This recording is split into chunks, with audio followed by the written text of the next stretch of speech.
우리가 오늘 예수님의 생애의 그 이제 마지막 부분을 우리가 공부하고 있는데,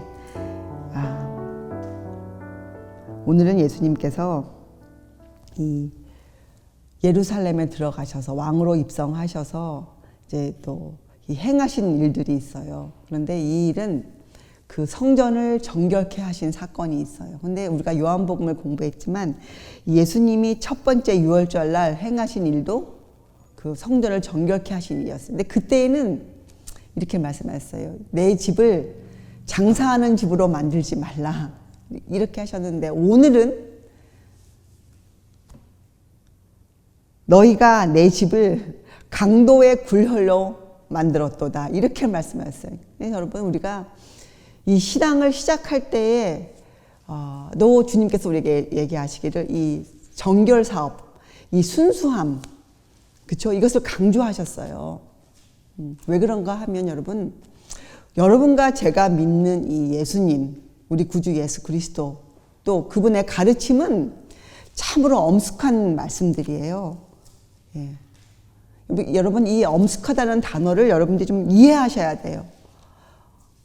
엄숙하다는 단어를 잘 이해하면 이 신성성, 거룩함에 대한 이해가 참으로 풍부해져요. 여러분 신성이란 것은 참으로 거룩한 거 아닙니까? 그것은 놀랍도록 우리의 인간의 손에 닿지 않는 곳에 있는 것들이잖아요. 그것은 엄숙한 것들이에요. 엄숙함. 그래서 우리가 오늘 이 예수님께서 이 성전 정결 사업을 하셨다는 이것을 통해서 우리의 마음에 좀 그 엄숙함이 들어와야 돼요. 사람들은 안목이 참으로 짧아서 이 교회에서 이 어떤 의식들을 행할 때요, 부족해요. 그 무엇이 그러냐면 찬송을 부를 때에도 여러분 우리의 마음이 엄숙하면 어떠한 찬송의 태도가 나옵니까? 예, 고성을 지르거나 또는 성화되지 않은 그런 행동들이 나올 수가 없죠. 그래서 여러분 이 선지자들의 글을 보면 천사들은 주님 앞에서 어떤 예배를 드렸습니까? 그들은 자기들의 날개로 얼굴과 몸을 가렸어요. 그 거룩하신 분 앞에서 그 엄숙함 앞에서 자신들을 드러낼 수가 없어요. 천사들이. 그런데 요새는 어떻게 되어서 그런지 이 하나님 앞에서 율동을 해요, 사람들이. 율동을. 근데 그것을 하면서 그 예로 다윗을 들어요. 다윗이 그 하나님의 언약궤를 모셔올 때 너무 기뻐서 자기의 바지가 내려간 줄도 모르고 춤을 추었다는 그 장면을 세상적인 안목으로 이해해서 그것을 지금 교회에서 행하고 있는 그런 찬양 태도를 자기들이 만족을 누리면서 그렇게 그것을 합당화시키면서 그렇게 하고 있지 않습니까? 그런데 여러분 정말 우리가 주님 앞에 엎드려 있을 때 그 엄숙함을 우리가 이해한다면 우리의 그 주님 앞에 드리는 우리 예배의 의식들이 참으로 경건해질 것이에요. 그 의식적인 경건이 아니라 우리들 각자의 마음에서 우러나오는 주님께 대한 그 우리의 그 마음의 상태가 참으로 엄숙할 것이에요. 오늘 우리가 그러한 마음으로 주의 말씀을 열고, 왜요? 주님께서 성전을 정결케 하셨어요. 성전을. 근데 여러분 이 글을 읽어보면 마태복음 21장, 이것은 마태복음과 마가복음과 누가복음에 다 나와 있어요. 중요한 것들이죠. 그러니까 여기 21장 12절에 보면 예수께서 성전에 들어가사 성전 안에서 매매하는 모든 자를 내어 쫓으시며 돈 바꾸는 자들의 상과 비둘기 파는 자들의 의자를 둘러 엎으시고 저희에게 이르시되 기록된 바 내 집은 기도하는 집이라 일컬음을 받으리라 하였거늘 너희는 강도의 굴혈을 만드는도다 하시니라. 그러니까 예수님이 지금 그들에게 이 제사장들, 누가 여기서 이 매매를 하였습니까? 누가 여기에서 이 돈을 바꾸었어요?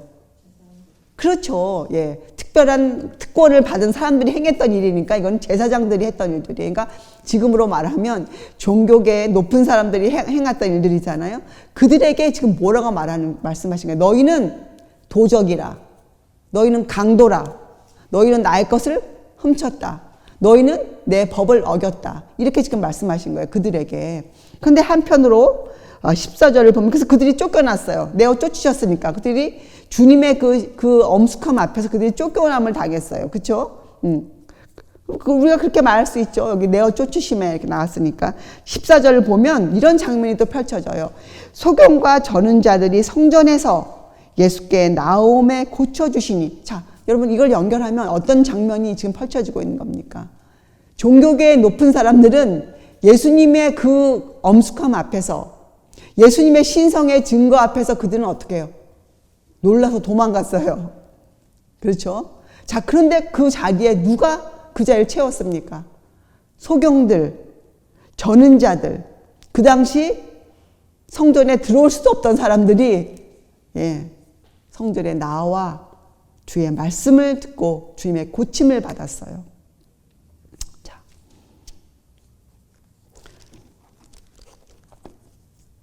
여러분 주의 말씀을 우리가 이렇게 읽을 때 우리 마음에 섬광처럼 떠오르는 그러한 이해들이 있어야 돼요.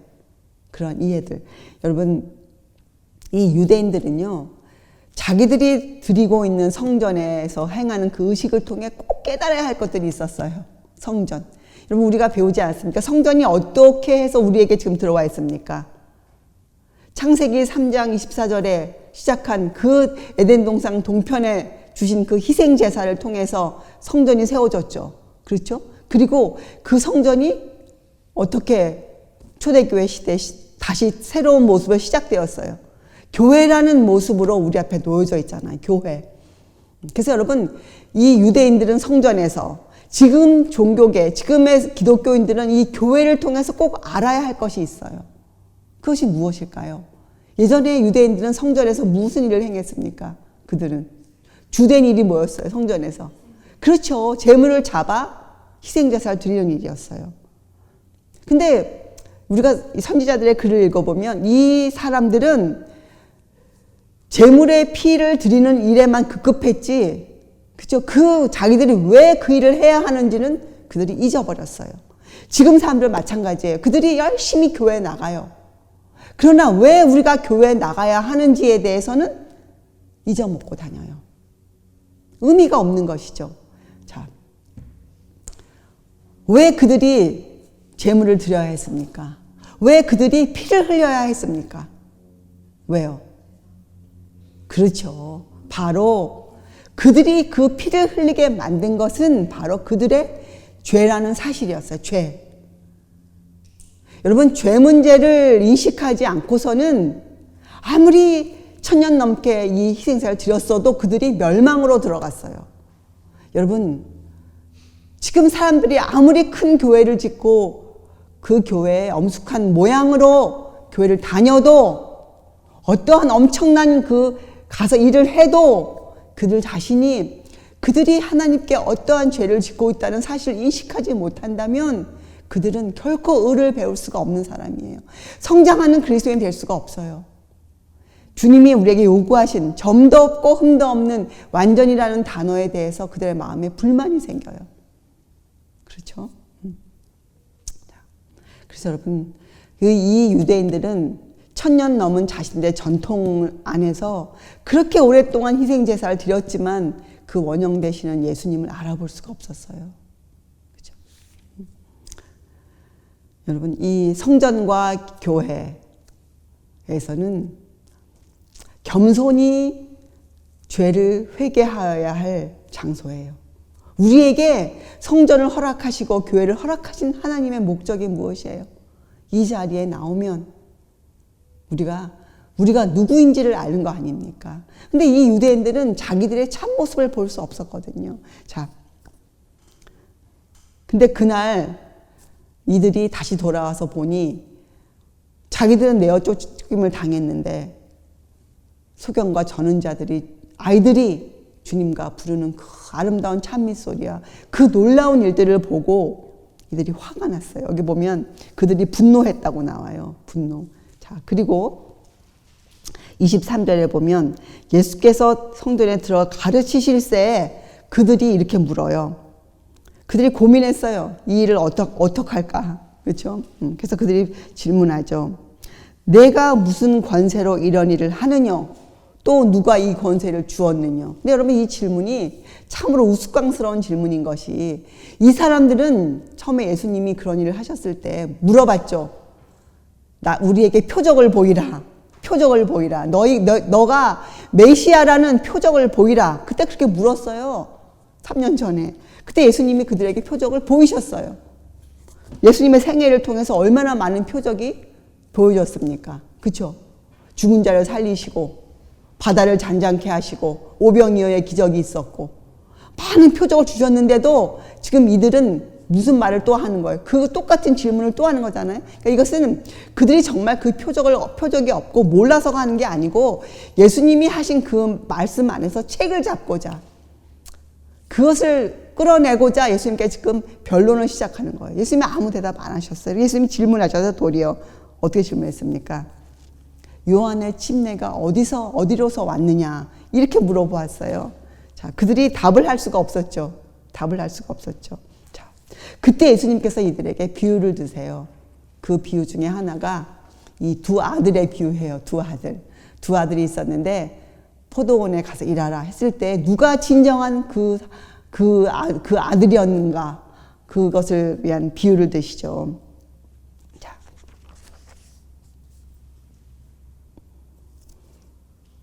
근데 그때 많은 백성들이 그 장면을 지켜보고 있었어요. 왜요? 요한이 침례를 베풀 때 그 제사장들이 그 침례를 인정하였거든요. 그래서 백성들은 당연히 그 제사장들이 예수님의 답에 답할 줄 알았어요. 근데 그들의 답이 뭐였습니까? 우리는 도무지 알지 못하노라. 예. 그런데 예수님이 이 사건을 조용히 침착하게 끌어가신 그 이유가 무엇이냐? 앞으로 있을 십자가 사건 이후에 예수님을 믿을 사람들을 위해서 예수님이 이 사건을 끝까지 이어가셨어요. 자, 그래서 예수님은 이 제사장들에게 너희가 틀렸어 하고 창피를 주는 것이 목적이 아니고 그들에게조차도 그들이 기억할 말씀을 주신 거예요. 교훈을 주신 거예요. 교훈. 자, 그 교훈이 무엇입니까? 그 아들들에 대한 교훈이 뭐예요? 이렇게 질문하잖아요. 누가 아버지의 뜻대로 하였느냐? 누가 아비의 뜻대로 하였느냐? 누가? 그들이 질문하죠. 둘째 아들 이니이다. 그들 스스로가 답을 들어요. 자, 그래서 예수님이 다시 얘기하죠. 세리와 창기들이 너희보다 먼저 하나님 나라에 들어가리라. 그래서 그들이 알아들었어요. 자기들이 맏아들이고 세리와 창기들이 둘째 아들임을 알아들었어요. 이건 뭐예요?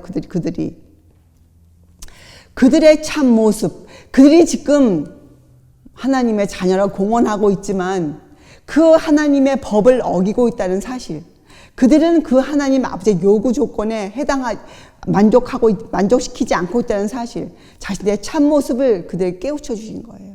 참모습. 그리고 이어서, 그러니까 그들에게 원인을 알려주신 것이죠. 원인.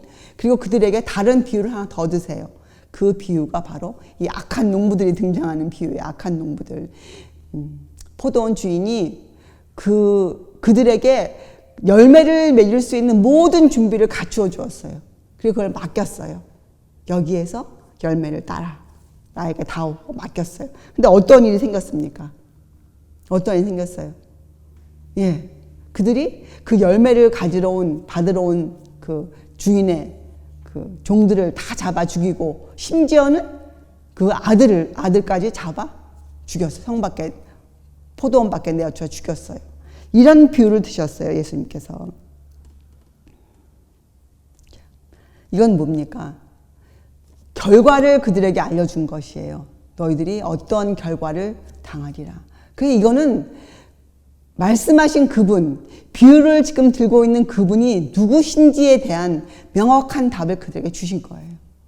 교훈을 주신 거예요. 그래서 예수님의 교훈이 그 다음에 21절, 42절부터 나오는데 이렇게 말씀하시죠. 예수께서 가라사대 너희가 성경에 건축자들의 버린 돌이 모퉁이의 머릿돌이 되었나니 이것은 주로 말미암아 된 것이요 우리 눈에 기이하도다 함을 읽어본 일이 없느냐.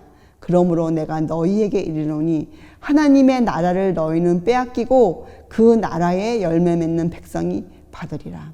이 돌 위에 떨어지는 자는 깨어지겠고 이 돌이 사람 위에 떨어지면 저를 가루로 만들어 흩으리라 하시니, 이런 교훈을 주셨어요. 그럼 여러분과 저도 오늘 이 말씀에 대해서 우리가 정확히 이해하고 있어야죠. 여러분, 이사야서를 읽어보면 이 돌에 대한 시편과 이사야서를 읽어보면 이것을 예수님은 어디서 가져오셨는가? 이 건축자들의 버린 돌. 이건 시편 118편에 나와 있는 글이에요. 시편에.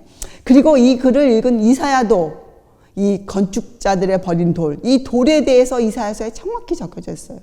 이 돌은 시험한 돌이요 견고한 기초돌이라. 그래서 여러분, 이 이스라엘 백성들은 이것이 무슨 말인지 알 수 있었어요. 왜요? 성전을 누가 지었습니까? 그들이 짓지 않았습니까? 성전 지을 때 있었던 그 일, 그들이 버린 돌이 결국은 성전의 모퉁이들이 되었다는 그 사실, 그리고 또 선지자를 이사야를 통한 그 돌에 대한 예언들, 그게 다 갖고 있었어요.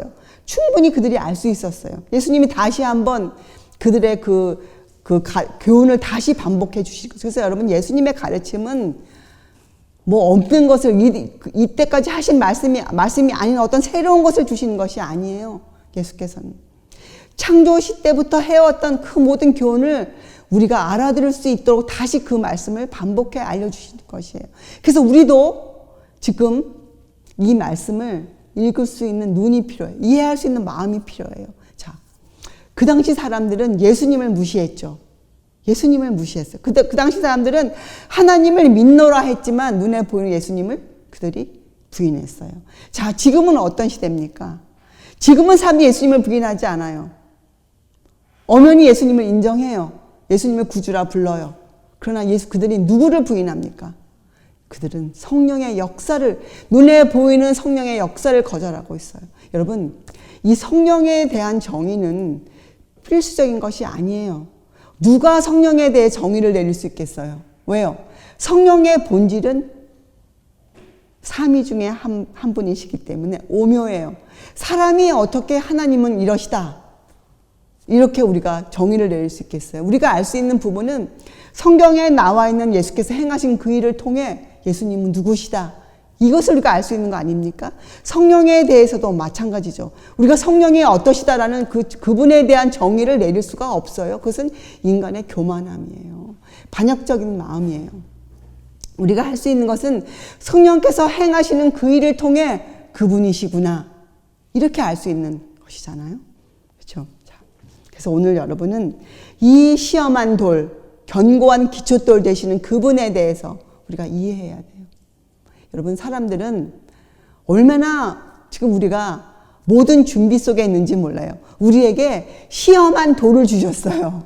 여러분, 이게 무슨 말입니까? 여러분, 누가 우리에게 인생을 살아라, 너희가 이렇게 살아야 한다 하면서 어떤 사람이 자기가 다 살아보고 경험하고 실수와 우리가 앞으로 있을 실수와 모든 걸 다 알고 우리의 그 예비책을 다 준다면 여러분 인생을 어떻게 사시겠어요?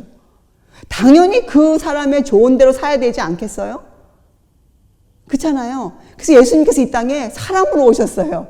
사람으로 오셔서 이 힘든 인생길을, 가시밭길을 다 걸어가셨어요. 시험을 당하시고, 그죠? 그 인생길을 다 사시고 우리에게 모본을 내어주셨어요. 우리에게 지도를 주셨어요. 너희가 인생을 이렇게 살아야 한다. 너희가 난관을 만나거든 그 난관을 이렇게 헤쳐가야 한다. 나를 믿으라. 이렇게 모본을 다 주셨는데도 사람들은 그 시험한 돌 위에 인생을 쌓기를 원치 아니하고 어떤 위에 인생을 쌓기를 원합니까? 시험해보지 않은 돌, 뭐가 뭔지도 모르는 돌, 자기도 모르는 돌. 그래서 마태복음 7장에 뭐라고 나와요? 내 말을 듣고 행치 아니하는 자는 모래 위에 집을 짓는 자이라. 모래 위에. 여러분, 모래 위에 모래성을 한번 쌓아본 적이 다 있으시죠? 어떻게 됩니까? 바닷물이 조금만 밀려와도 그 모래성 다 사라지잖아요. 그래서 여러분과 저는 절대적으로 이 시험한 돌 위에 우리의 인생이란 집을 지어야 돼요. 그리고 그분께서 하시는 말씀을 잘 들을 수 있어야 돼요. 그래서 오늘 여러분 우리의 말씀 시험한 돌이여 견고한 기초돌이라. 그 견고한 기초돌이 여러분과 제 인생에 지금 반석으로 세워져 있느냐. 이것을 여러분 스스로 질문해 보세요. 나는 지금 어떠한 인생을 내가 계획하며 살고 있는가? 나는 도대체 어떠한 마음으로 내 매일의 하루하루 우리 인생의 집을 짓는다는 건 뭐예요? 1년 365일 사는 것이잖아요. 오늘 하루를 내가 어떻게 사느냐가 내가 어떤 집을 짓고 있느냐 이거 아닙니까? 무슨 특별한 때를 기다립니까? 집을 지금 짓고 있지 않다가 때가 되면 내가 멋있는 집을 지으리라. 이건 아니잖아요. 그렇게 지을 수가 없잖아요. 그렇죠?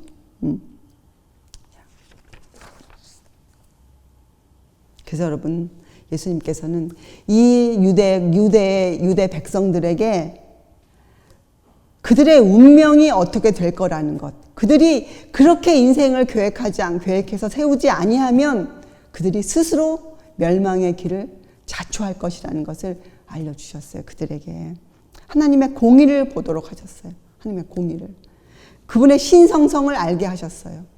신성성. 여러분 이것을 잘 이해한 사도 베드로는 베드로전서 2장 3절과 8절 읽어보면 자세히 적었어요. 산돌이신 예수께 나오라. 산돌이신 예수께 나오라.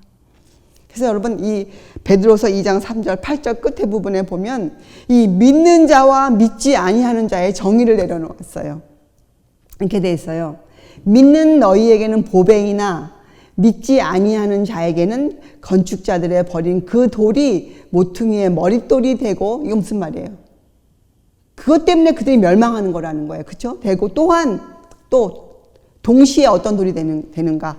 부딪히는 돌과 거치는 반석이 되었다 하니라. 여러분, 예수님은 여러분이 믿거나 아니든지 간에 여러분, 그분은 견고한 기초돌이세요. 모퉁이 돌이세요, 그분은. 근데 여러분이 어떻게 그분을 치고 그분의 말씀을 취급하냐에 따라서 그분이 견고한 기초돌이 되느냐, 아니면 여러분 인생에 거치는 돌이 되느냐, 걸려 넘어지는 돌이 되느냐, 아주 중요한 사실이에요. 저희가 말씀을 순종치 아니함으로 넘어지나니 이는 저희를 이렇게 정하신 것이라. 여러분 왜 부딪히는 돌과 거치는 반석이 되었다는 거예요? 그들이 그 말씀에 순종치 아니하였기 때문이에요. 그래서 여러분 우리에게는 믿는 자와 믿지 아니하는 자의 정의가 딱 내려졌어요. 여러분 중간에 서 있어요? 글쎄 뭐 저는 믿으려고 합니다. 이런 것은 성경에 적혀져 있지 않아요. 믿느냐 안 믿느냐, 믿음이 있느냐 불신을 하는 자냐, 이렇게 두 가지만 우리 앞에 놓여져 있는 것이에요. 그렇죠? 자, 그래서 여러분 이 믿지 아니한다는 것은 다른 말로 삶의 기초가 그 돌이 아닌 것이 삶의 기초가, 그렇죠? 말씀을 순종하지 아니하는 거예요. 그 기초가. 자, 이거 다시 다른, 그래서 예수님은 이 말씀을 순종하지 않은 자를 불법을 행하는 자라 이렇게 말씀해 주셨어요. 불법을 행하는 자, 주의 말씀을 듣지 않는 자, 주가 명령하신 대로 살지 않는 자, 하나님의 법을 따르지 않는 자, 이렇게 말씀하셨어요. 그래서 여러분 우리들은 오늘 이 사건, 유대인들이 결국에는 예수 그리스도를 십자가에 못 박지 않았습니까? 그 못 박은 그 일에 어떤 결과를 그들이 당했습니까? 예루살렘이 멸망을 당했죠. 근데 거기서 끝나지 않았어요. 그 민족이 거룩한 특권을 박탈당했어요. 더 이상 그들이 거룩한 백성이 아니에요. 그리고 그들의 민족이 분산되었어요. 이런 결과가 따랐습니다. 여러분이 이거를 읽을 때 여러분이 예언적인 안목이 있다면, 여러분의 믿음의 눈으로 성경을 보고 있다면 여러분 눈에 무엇이 그려져야 돼요? 앞으로 이 세상에 있을 일들. 여러분 계시록에는 7째 나팔이 있을 동안에 있을 일들이 적혀져 있지 않습니까? 그렇죠? 사람들이 이 마지막 자비의 그 소식, 셋째 천사의 기별이죠. 그것이 마지막 자비, 짐승의 표를 받지 말라. 이 말씀을 이해하고 깨닫고 따르지 않는 자들에게 이 말, 그 하나님의 자비가 섞이지 않는 진노의 그 잔에 대한 그 엄청난 사건이 여러분 눈앞에 그려져야 돼요.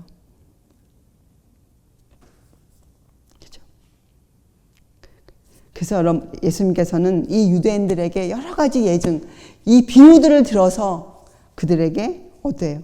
그들이 당할 결과, 그들이 하나님의 아들을 거절했을 때 그들이 당할 그 결과에 대해서 명백하게 그들에게 알려주셨어요. 그 결과에 대해서.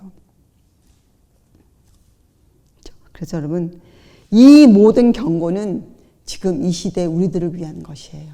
그것을 볼 수 있는 사람들이 예언의 안목을 갖고 있는 사람들이에요. 예언을 성경대로 이해한 사람들이 갖고 있는 눈이에요. 그렇죠? 자, 근데 우리가 오늘 여기에서 한번 생각해 볼 것이 있어요. 도대체 이 유대인들의 무엇이 문제였나? 이 유대인들의. 왜 그들이 그렇게 그들의 마음이 완고해졌는가? 왜 그들이 예수님의 이런 말씀 앞에서도 그들이 그 마음을 돌이키지 않았는가?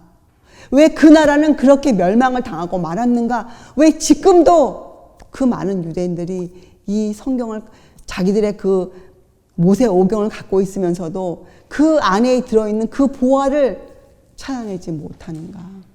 여러분, 사람의 마음의 완고함은 참으로 두렵고 무서운 것이에요. 자, 마음이 어떻길래?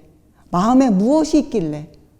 여러분, 성경에는 이 마음을 지키는 일에 대해서 굉장히 중요하게 말씀하고 계세요. 마음. 여러분, 우리의 마음에 무엇이 있기 때문에 그럴까요? 우리의 마음. 여러분, 고린도후서 10장 5절 이제는 기억하시죠? 우리가 저녁에 공부했잖아요. 이 고린도후서 10장 5절에는 우리에게 이 싸우는 병기가 있다고 나와요. 우리가 싸울 수 있는 병기, 우리가 사용할 수 있는 강력한 것, 하나님 앞에 그 진을 파하는 강력이라, 아주 강력한 힘이라고 표현됐어요. 도대체 무엇이 우리에게 있을까요? 근데 그것이 우리의 마음에 있거든요. 강력이라, 우리의 마음에. 그게 여러분, 우리가 무엇이라고 공부했습니까?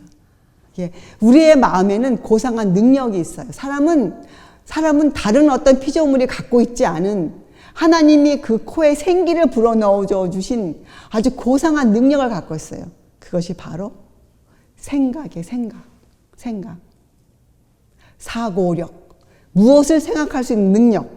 사람은 사물을 보면 어떠한 사건을 대하면 뭘 할 수 있는 존재들이에요. 생각할 수 있는 능력을 갖고 태어났어요. 생각. 그래서 여러분, 이 생각을 잘 지키는 일이 얼마나 중요한 일인지 몰라요. 생각. 여러분, 그래서 이 사고력, 우리의 이 머리, 두뇌에 들어있는 모든 생각이 하늘의 사물들을 생각할 수 있는, 묵상할 수 있는 사람. 이것은 순수함, 엄숙함, 신성함 다 합쳐서 가는 거예요. 여러분, 교회당에 나와서 앉아 있는데, 예배를 드리고 있는데 머릿속에는 여러 가지 생각이 스쳐 지나가요. 그럼 어떤 결과가 생깁니까? 그러한 생각을 갖고 하늘의 말씀을 대하면 그 말씀이 결코 이해되어질 수가 없어요. 그러면 그 사람은 아무리 말씀을 들어도 그 마음이 변화되지 않아요. 무슨 말인지 이해가 안 가요. 하나님이 누구신지, 예수 그리스도가 누구신지, 성령은 누구신지에 대한 이해가 전혀 마음에 오지 않아요. 자, 무엇을 먼저 해야 될까요? 그 생각을 정리해야 돼요. 생각. 그것이 우리가 싸우는 병기예요. 그래서 고린도서 10장 5절에 뭐라고 나와 있습니까? 우리 보고 어떻게 하라는 거예요? 그 생각을 우리가 어떻게 묶어서 주께 드려야 돼. 우리는 생각을 묶어서 제한시킬 수 있어야 돼. 우리의 생각을. 여러분 머릿속에 들어가는 그 많은 생각들을 그대로 놔두면 그 생각이 여러분 머리에 둥지를 들어요. 여러분 그 생각을 가만 놔두면 여러분 마음에 어떠한 관념을 여러분 마음에 개념을 집어넣어요. 성령에 대해서 이해할 때에도 그것을 성경적인 그 주의 말씀에 고정시켜서 듣지 아니하면 자기가 갖고 있는 기존의 생각에 그 주의 말씀이 사라져버려요. 그러면 성령의 역사가 내 안에서 이루어질 수가 없어요. 그래서 여러분 성령의 역사가 내 안에서 이루어질 때 우리가 하나님께 협력해드려야 돼. 그 우리가 뭐 하는 거예요? 우리의 생각을 묶어서 제한시키는 거예요. 그렇죠? 그래서 여러분 우리가 그렇게 하면 우리가 우리의 생각을 그렇게 하면 우리에게 무슨 일이 일어날까요? 우리가 배우는 이 성경의 지식이 성장해요. 지식이 자라나요. 그리고 우리의 도덕성이, 아주 낮은 도덕성이 개발되어져요. 우리가 그래서 하늘을 볼 수 있는 그런 사람이 되어지는 거죠. 그래서 우리가 매일매일 사는 우리의 일상적인 생활에서 우리가 거룩함이라는 것을 이루어낼 수 있는 그런 사람으로 만들어주는 거예요. 거룩함. 신의 성품에 참여하는 자. 그렇죠. 왜 그렇습니까? 생각이란 것은 여러분 그저 머물러 있는 것이 아니에요. 여러분 생각. 어떠한 생각을 하고 있는지 우리가 어떻게 알 수 있습니까? 우리가 사람의 마음속을 들여다볼 수 있는 그런 통찰력이 없는데 우리가 어떻게 그 사람이 어떤 사람인지 알 수가 있게 돼요. 그 사람이 하는 말과 그 사람의 행동을 통해 알 수 있어요. 예수님께서 마태복음 10장에 뭐래요? 악한 사람은 선을 낼 수가 없다고 말씀하셨어요. 악한 사람은 그 쌓은 악에서 그 악한 말을 내어요. 선한 사람은 그 선을 쌓은 곳에서 선한 말을 내는 것이에요. 그 사람이 무슨 무익한 말을 하든지 심판날에 그 말로 심판을 받으리라. 얼마나 귀한 말씀, 우리에게 엄청난 말씀을 하셨는지 몰라요. 여러분, 말과 행동은 그 저변에 뭐가 들어가 있어요? 그 사람의 생각이 들어가 있는 거예요. 생각. 그 사람의 생각을 대변해 주는 것이 그 사람의 말과 행동이에요. 그래서 여러분, 우리가 이런 것을, 이런 이치를 깨달아 알면 우리가 경박한 말, 조급한 말, 그런 언사들을 우리가 할 수가 없어요. 그런 사람이 될 수가 없어요. 차라리 그러한 사람이 되느니 자기의 목숨을 내어놓을 거예요. 그들이 순교자들이었잖아요. 그런 말을 할 수가 없어요. 왜요? 주님께서 그 결과를 우리에게 이미 말씀하셨어요. 여러분, 이 유대인들은 예수님께서 그들의 그 결과를 보여주셨는데도 그들은 예수님을 거절했어요. 여러분은 어떻게 하시겠어요? 여러분이 어떠한 말을 하느냐, 어떠한 행동을 하느냐에 따라서 여러분이 심판날에 어떠한 결과를 맞으리라는 것을 예수님이 이미 말씀해 주셨는데, 결과를 이미 여러분이 알고 있는데 어떻게 우리가 순종하지 않을 수 있겠습니까? 주님께. 그래서 여러분, 우리에게는 의무가 있어요. 의무. 어떤 의무가 있습니까? 우리에게 있는 이 의무가 참 거룩한 의무예요. 왜 그런가 하면 하나님이 우리를 택하시고 우리를 부르셨잖아요. 그리고 우리에게 임무를 맡기셨잖아요. 하나님의 자녀로서의 의무. 여러분, 하나님의 자녀, 하늘의 자녀, 하늘의 왕자와 공주로 살으라고 우리를 좀 이 땅에 내어놓으신 거잖아요. 우리의 신분이 바뀐 거예요. 그리스도인들은. 우리의 신분이. 그럼 우리에게 어떤 의무가 있습니까? 자녀는 부모에 대한 어떤 의무를 지고 있습니까? 부모를 공경해야 할 의무를 지고 있지 않습니까? 이분은 하늘의 아버지세요. 그럼 여러분과 제가 매일매일 어떠한 의무를 지고 있습니까? 하나님께. 그분께 영광을 돌려드려야 될 의무를 지고 있어요. 여러분과 저는 시시한 사람들이 아니에요. 여러분, 시시한 말 하며 살면 하나님께 우리가 직접적으로 욕을 하는 거예요. 여러분, 얼마나 엄청난 죄악입니까? 여러분이 경박한 말, 남을 비난하는 말, 그렇죠? 예. 그런 말을 하고 그런 행동을 한다는 것은 여러분, 이것은 엄청난 죄악이에요. 스스로가 자기가 어떤 죄인인지 모르는 거예요. 죄에 대한 인식이 없는 사람들이죠. 죄에 대한 인식. 얼마나 무지한 자고 얼마나 불순종한 주의 법을 어기는 정말 그런 악한 사람인지 몰라요. 여러분, 우리는 하나님의 자녀로서 아버지께 영광을 돌려드려야 될 의무를 지고 있어요. 여러분, 이 땅에서의 자녀들도 아버지께 영광을 돌려드려야 되지 않습니까? 여러분, 이 거룩한 사람들이 그것을 어떻게 잊고 살아요? 여러분, 세상의 자녀들도 딴 날은 부모를 보러 오지 않다가도 마더스데이, 파더스데이는 꼭 아버지를 보러 가지 않습니까? 세상에서 미비한 사람들도 그런 일을 행해요. 그런데 하나님의 자녀라 하는 그리스도인이라 하는 사람들이 어떻게 그렇게 경박하게 살 수 있겠습니까? 여러분, 이제부터 여러분 입에서 나오는 그 말, 여러분의 행동, 여러분 머릿속에 맴도는 생각들을 잘 정리하세요. 주님 앞에 드리세요. 주님 앞에 부복하세요. 무릎을 꿇고 주님 앞에 애원하세요. 얼마나 우리 머릿속에 천박하고 세속적이고 정말 여러분 말도 꺼내기 창피한 그런 생각들이 얼마나 많이 듭니까? 여러분 이제부터는 그러한 생각이 우리를 사로잡지 않도록, 그런 생각조차 우리 머리 위를 지나가지 않도록 우리가 그렇게 살아야 돼요. 우리에게 두 가지 의무가 있어요. 두 가지 의무. 우리의 생각을 다스려야 할 의무가 우리가 놓여져 있어요. 생각을 다스려야 할 의무. 또 그 생각을 하나님의 율법에 복종시켜야 할 의무가 우리에게 있어요. 여러분 오늘 이 말씀을 통해서 우리 구주 예수 그리스도가 여러분과 저의 인생의 시험한 돌이요 견고한 기초돌이라고 여러분이 그렇게 믿고 산다면 우리는 이 의무를 분명히 행하고 있어야 돼요. 생각을 주께 복종시키고 생각을 다스려서 그 생각을 하나님의 율법에 복종시키는 일을 우리가 매일매일 순간순간마다 하고 살아야 마땅한 일이에요. 그래야 우리가 이 말씀을 읽고 주님 그렇습니다. 주의 말씀을 이해한 사람들이에요. 그런데 이 말씀을 읽고도 그저 좋은 말씀이구나. 주의 말씀이다 하고 그냥 사는지 우리가 어떻게 하는가? 그 사람이 하는 말, 그 사람이 하는 행동을 보면 우리가 알 수 있는 거예요. 여러분 이 일을 우리에게 해주시기 위해서 우리에게 성령이 와 계세요. 성령께서 오늘 이 안에 와 계세요. 여러분의 마음을 두드리고 계세요. 우리와 함께 하시기를 원하시고 계세요.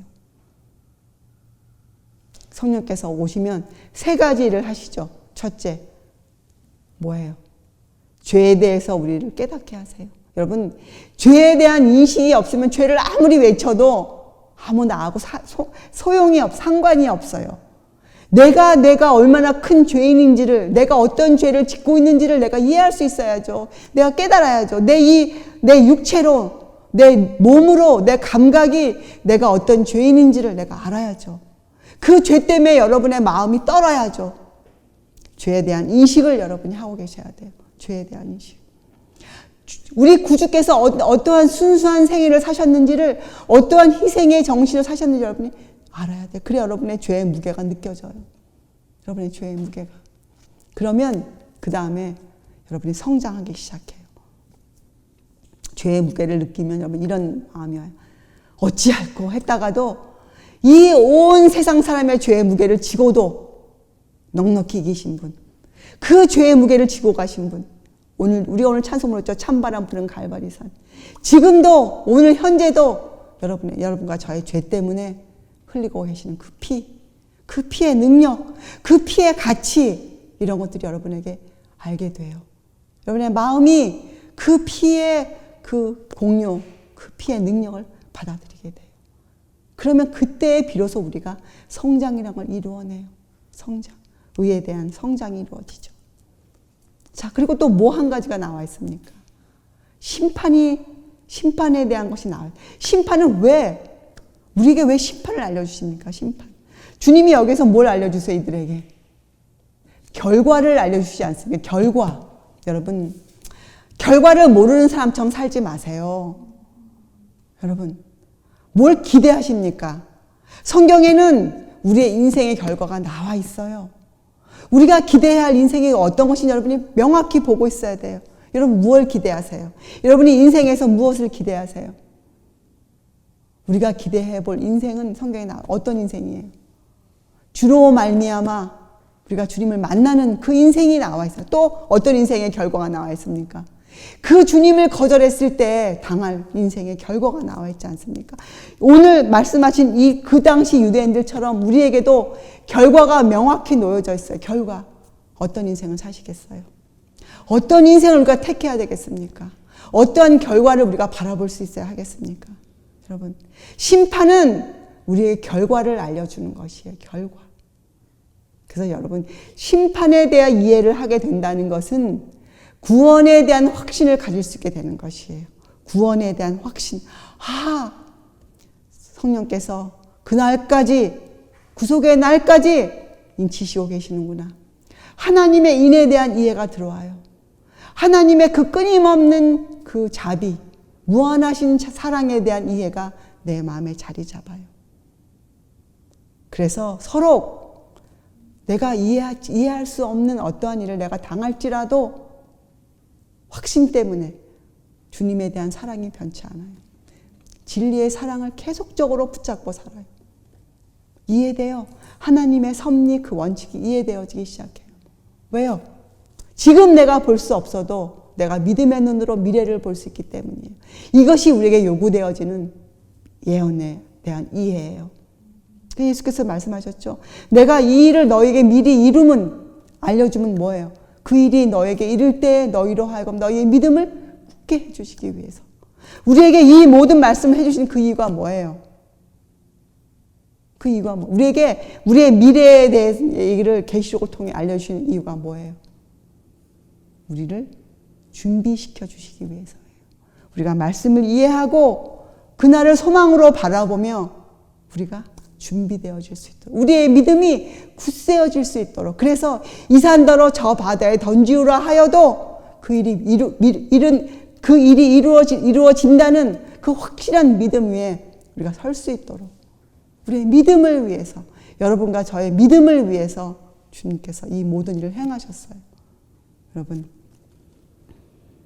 시험한 돌 되신 그분 우리의 인생을 우리의 가시밭길을 미리 걸어가신 그분 또 견고한 기초돌 되어준 그분을 믿고 우리가 오늘 하루도 또 내일도 모레도 계속하여서 주님이 오실 때까지 계속하여서 우리가 성장하는 그래서 주님을 기쁨으로 맞이할 수 있는 그런 하나님의 자녀들 되시기 바랍니다. 기도하시겠어요? 하늘에 계신 하나님 아버지 저희들이 에게 이 혀를 허락하신 이유는 하나님 아버지께 영광을 돌리기 위해서입니다. 저희들이 주님의 창조 섭리를 깨달아 알고 그 목적을 저희가 이해하고 주님의 생각과 목적이 저희의 생각과 목적이 되게 하여 주시옵소서. 저희가 주님과 한 마음으로 이 땅에서 살 수 있도록 주님 도와주시옵소서. 감사드리오며 귀하신 우리 구주 예수 그리스도의 이름으로 아버지께 간절히 기도드리옵나이다. 아멘.